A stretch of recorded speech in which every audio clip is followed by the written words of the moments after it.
Right now, somewhere on this planet, a human is crying, not because they're hurt, not because they're sad. Their body is doing something that no other creature on Earth does, producing emotional tears. Dogs whimper, elephants mourn, chimps scream, but none of them cry, not one.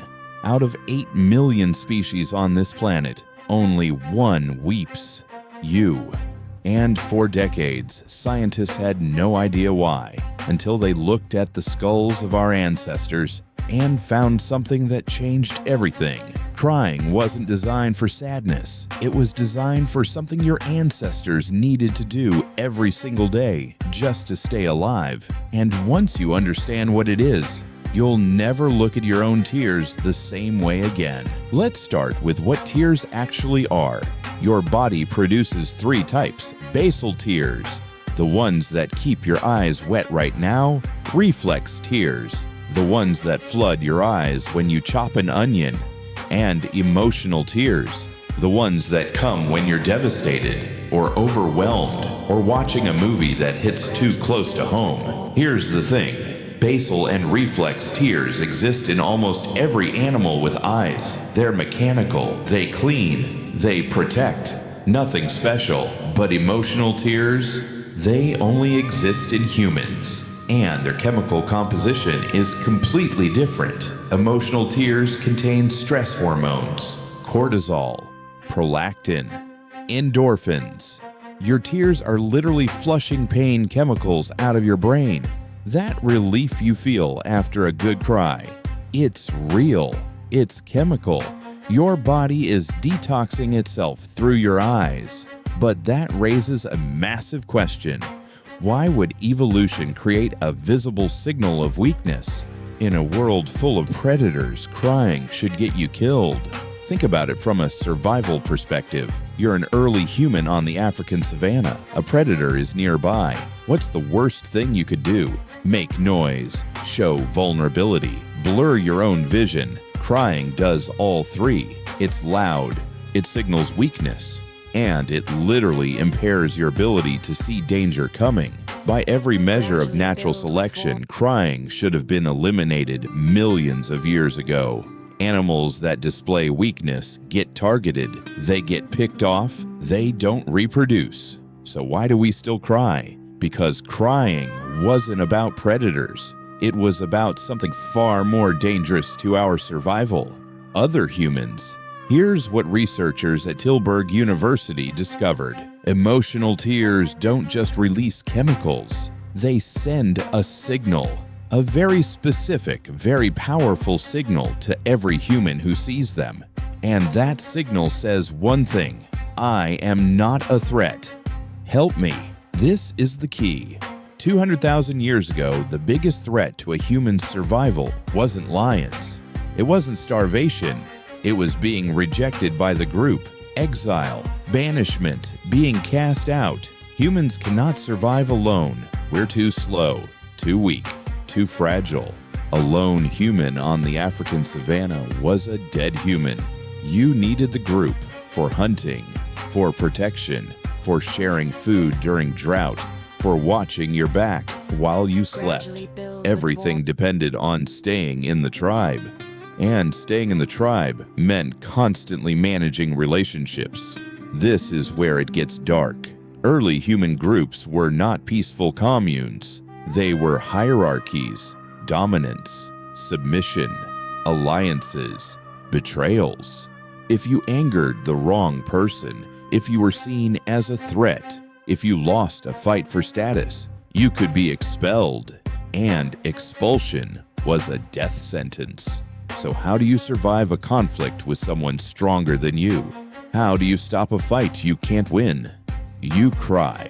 Tears are a biological white flag.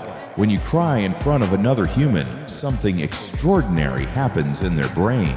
Brain scans show that seeing tears activates the anterior cingulate cortex and the prefrontal cortex, regions responsible for empathy, compassion, and the suppression of aggression. In other words, your tears literally rewire the other person's brain. They make it physically harder for them to hurt you. This is not metaphorical. This is neuroscience. When a dominant male in an ancient tribe saw tears, his brain received a chemical signal that reduced his aggression. His cortisol dropped, his testosterone dipped, his impulse to attack was chemically suppressed. Tears were not weakness. They were a weapon, a neurochemical weapon that hijacked the attacker's brain and turned off the violence. And it worked. The humans who could cry survived social conflicts. They stayed in the group. They found mates. They reproduced. The humans who couldn't cry, they escalated every conflict into violence. And eventually, they were either killed or expelled. But here's where evolution added another layer. Babies. Human babies are the most helpless newborns in the entire animal kingdom. A baby horse can walk within an hour. A baby human can't even hold up its own head for months. And unlike every other primate, human babies are born too early. Our brains are so large that if we stayed in the womb long enough to be fully developed, our heads would be too big to fit through the birth canal. So we're born premature, all of us. And a premature baby in the African wild had one single tool for survival: crying. Not just any crying, loud, piercing, impossible to ignore crying. That sound was engineered by evolution to be the most urgent noise a human can hear. Studies show that a baby's cry activates the same brain regions as a fire alarm. You can't tune it out. Your brain won't let you. And this is critical. The mothers who responded to crying, who rushed to feed, protect, and warm their babies, those babies survived. The mothers who didn't respond, their babies died. Their genetic line ended. Every single human alive today is descended from a mother who couldn't ignore a cry. And the system didn't stop with babies. As humans grew into adults, crying evolved into something even more sophisticated. It became a social currency, a bonding mechanism, a trust signal. Here's a study that will change how you see every human interaction. Researchers found that people who cried in front of others were rated as more trustworthy, more likable, more honest. People who never cried were seen as cold, suspicious, potentially dangerous. Think about that. We are hardwired to trust people who show vulnerability and to distrust people who don't. This is why political leaders cry in public and their approval ratings go up. This is why we feel closer to a friend after they cry in front of us. This is why a partner who never cries feels emotionally distant. Your ancient brain is running a calculation it learned 200,000 years ago.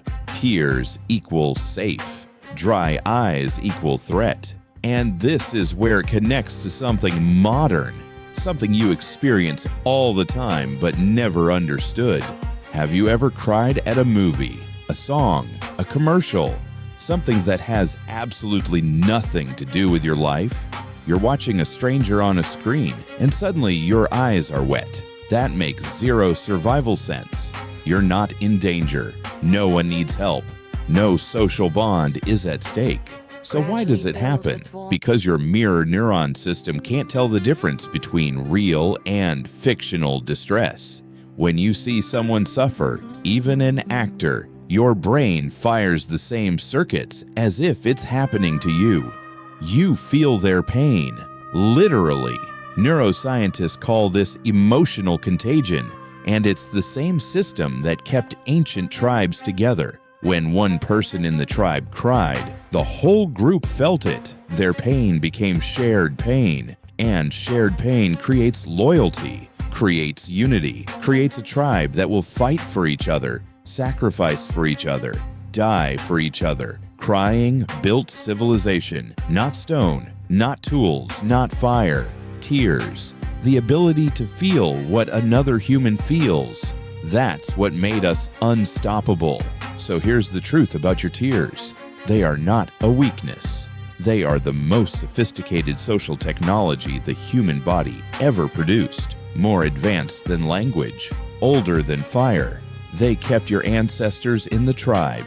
They kept babies alive. They built trust between strangers. They turned a fragile, clawless, fangless primate into the dominant species on the planet. The next time you cry, whether it's from pain, from a movie, from a memory that won't let go, remember this. That tear rolling down your face is 200,000 years old, and every ancestor in your bloodline survived because of it. If this changed how you think about being human, hit subscribe, because next time, we're going even deeper into the one human sense that evolution tried to delete and failed.